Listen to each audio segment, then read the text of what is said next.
माता जी। दोस्तों, आप देख रहे हैं आपका अपना YouTube चैनल कुंडली प्रकाश।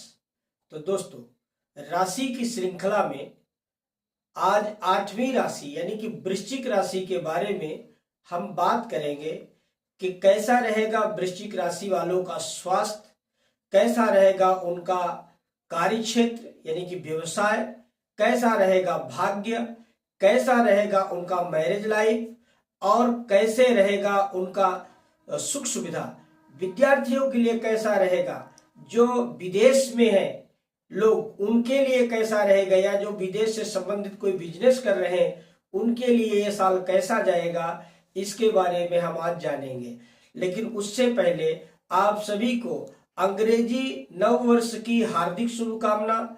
यह वर्ष आपके लिए उत्तम, आरोग्यदायी, शुभ कार्यों से भरा और आपके जीवन में सदैव आरोग्यता और सफलता को प्राप्ति कराए, ऐसा हम भगवान से शुभकामना करते हैं कि आपको ये नया वर्ष मंगलमय जाए। इसी के साथ आपको नए वर्ष की आपके परिवार मित्रों के साथ हार्दिक शुभकामनाएं। तो दोस्तों, जैसा कि जानते हैं कि वृश्चिक राशि को अभी शनि की अढ़ैया भी चल रही है, क्योंकि वृश्चिक राशि से चौथे भाव में शनि महाराज कुंभ राशि में गोचर कर रहे हैं और उससे ठीक एक राशि के बाद पंचम भाव में राहु गोचर कर रहे हैं और सप्तम भाव में इनके गुरु गोचर कर रहे हैं और एकादश भाव लाभ भाव में केतु गोचर कर रहे हैं। तो दोस्तों, अब तक अभी फिलहाल इनके कुंडली में मात्र एक ग्रह ऐसे हैं जो गुरु इनको शुभ परिणाम दे रहे हैं, चाहे वो मैरिज लाइफ से संबंधित हो, शारीरिक स्वास्थ्य से संबंधित हो, या इनकी तरक्की के मामले में हो, या इनके आय के मामले में हो। अब तक गुरु इनके लिए बहुत बेहतर परिणाम दे रहे थे और अब गुरु जो है मई में अपनी राशि परिवर्तित करके इनके अष्टम भाव में यानी कि मिथुन राशि में जाएंगे और इसके बाद से ही गुरु का जो परिणाम है इनके लिए वह थोड़ा सा अच्छा मिलना बंद हो जाएगा। इधर देखेंगे तो शनि महाराज, शनि की अढ़ैया चल रही है, जिसके वजह से अब तक आपको घरेलू सुख में खूब संघर्ष करना पड़ रहा, मानसिक तनाव है, शारीरिक स्वास्थ्य में खास करके आपको आंतों से संबंधित, पेशाब से संबंधित, अपच से संबंधित ऐसी जो समस्याएं थी, या आपके शत्रु उभर उभर करके आपके सामने आते थे, आपको मेंटली कंफ्यूजन होता था, इन सब से आप 30 मार्च के बाद अब मुक्त होने वाले हैं। क्योंकि 30 मार्च से जैसे ही 29 मार्च को शनि राशि परिवर्तित करके मीन राशि में आएंगे, उसी के साथ आपकी शनि की अढ़ैया भी समाप्त हो जाएगी। तो दोस्तों, शनि आपके कुंडली में वृश्चिक राशि के जातकों के कुंडली, देखिए वृश्चिक राशि का जो स्वामी है वो है मंगल। मंगल जो है शनि को अपनी राशि में अच्छा स्थान बिल्कुल प्रदान नहीं करना चाहता। मंगल कौन है? मंगल है ऊर्जा, मंगल है सेना, मंगल है कमांडर, मंगल यानी कि ताकत। तो मंगल जो है शनि को अपने घर में अच्छा स्थान नहीं देना चाहता, जबकि शनि अपने घर में मंगल को उच्च का स्थान देता है मकर राशि में। तो शनि जब सुख भाव में बैठता है तो जो योग तैयार करता है, तो एक तरह से उसको हम कहते हैं अंकुश यानी कि सूल योग। सूल यानी कि चुभते रहना कोई ना कोई चीज।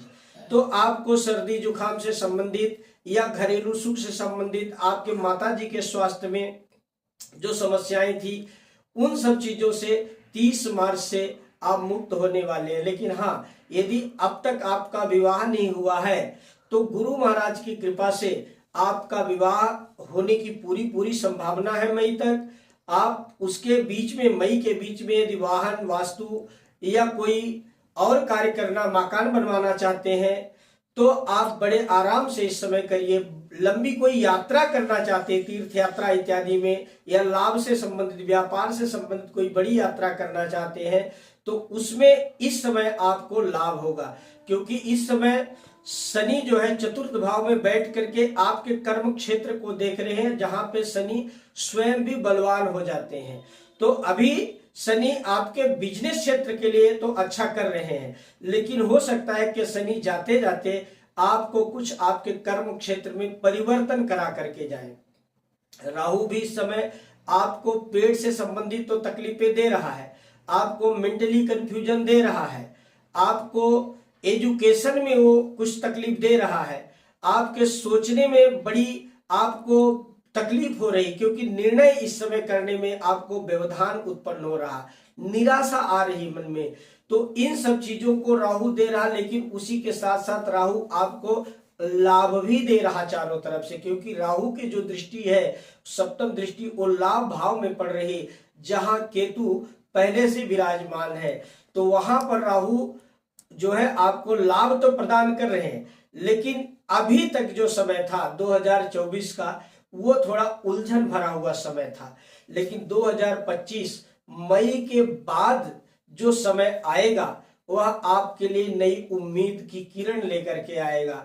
आपके कार्य क्षेत्र में बदलाव, आपका ट्रांसफर, प्रमोशन, इससे संबंधित काम, विद्यार्थियों के एजुकेशन में, देखिए यदि विद्यार्थी वर्ग है तो आपको मेहनत तो करनी ही पड़ेगी। मेहनत किए बिना आपको सफलता नहीं मिलेगी, क्योंकि किसी भी कार्य का जो फल है श्रम का, वो मेहनत से ही मिलता है। तो मेहनत आपको करनी पड़ेगी। लेकिन अब तक क्या था कि राहु आपको डिस्टर्ब कर रहा था, आपका मन एक जगह एकाग्र नहीं होने दे रहा था। तो अब मई के बाद ये जो समस्या है ये हट जाएगी। राहु आपके सुख भाव में गोचर करेंगे, तो उस समय हो सकता है कि आपके माताजी का स्वास्थ्य कुछ ठीक ना रहे, या माताजी के स्वास्थ्य में कोई कमी आ जाए। और यदि आप उस समय वाहन या घर बनवाना चाहते हैं, गाड़ी लेना चाहते हैं, तो उस समय थोड़ा सोच समझ करके आप इस निर्णय को कीजिए। दूसरी बात, यदि आप संतान की अपेक्षा रखते हैं तो मार्च के बाद यह योग आपको बन जाएगा। साथ ही मई के बाद खासम खासे योग बन जाएगा, जिससे आपको संतान की प्राप्ति भी हो सकती है। और जो लोग इस समय इंजीनियरिंग से संबंधित, सेना से संबंधित, या ईंट भट्ठा, खेती, इनसे संबंधित जो कोई कार्य कर रहा है, और उनके राशि में मंगल यदि वृश्चिक राशि में या मेष राशि में बैठा है, तो दोस्तों आप मान के चलिए कि 2025 आपके लिए बहुत लकी साबित होने वाला है। या फिर आपका मंगल मकर राशि में बैठा होगा, सिंह राशि में बैठा होगा, तो भी आप ये मान के चलिए कि आपके लिए 2025 ये बहुत लकी जाने वाला है। क्योंकि एक तो आप शनि की ढैया से मुक्त हो जाएंगे, दूसरा जो है राहु का जो है पंचम से बदल करके आपके चतुर्थ में चला जाएगा। तो पाप ग्रह जो होते हैं, जब वो केंद्र में चले जाते हैं तो अपने पापत्व को धीरे धीरे कम करने लगते हैं, और उस भाव से संबंधित जो सुख है उसको वो बढ़ाने लगते हैं।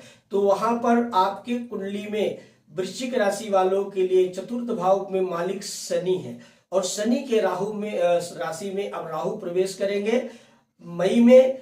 तो उसके बाद से जो है राहु आपको बहुत स्थानों में जो है फायदा देंगे। आपको बचना किससे है, तो बचना है आपको वाहन से, गाड़ी इत्यादि आप बहुत सावधानी पूर्वक चलाएं, और ज्यादा मेंटली स्ट्रेस ना लें, ज्यादा चिंताग्रस्त ना हो, क्योंकि चिंताग्रस्त होंगे तो राहु आपको निश्चित है परेशान करेगा, घर में कलह उत्पन्न करने का प्रयास करेगा।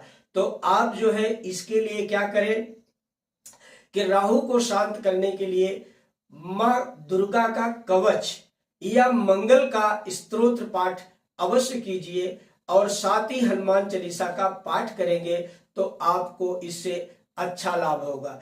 तो वृश्चिक राशि के लिए 2025 हर क्षेत्र में लगभग नई उम्मीद लेकर के आ रहा है। तो दोस्तों यदि अब तक आपने मेरे चैनल को सब्सक्राइब नहीं किया तो सब्सक्राइब कीजिए, लाइक कीजिए और शेयर कीजिए। कमेंट करना ना भूले। यदि आपको किसी चीज की जानकारी चाहिए, जैसे कुंडली दिखाना है या कोई कर्म कांड पूजा पाठ कराना है, कोई मुहूर्त जानना है, तो आप मेरे स्क्रीन में दिए हुए नंबर पर व्हाट्सएप के द्वारा आप फोन करिए, मैसेज करिए और उसका जो रूल्स है उसको फॉलो करते हुए आप अपने कार्य को सिद्ध कर सकते हैं। तब तक के लिए जय माता जी।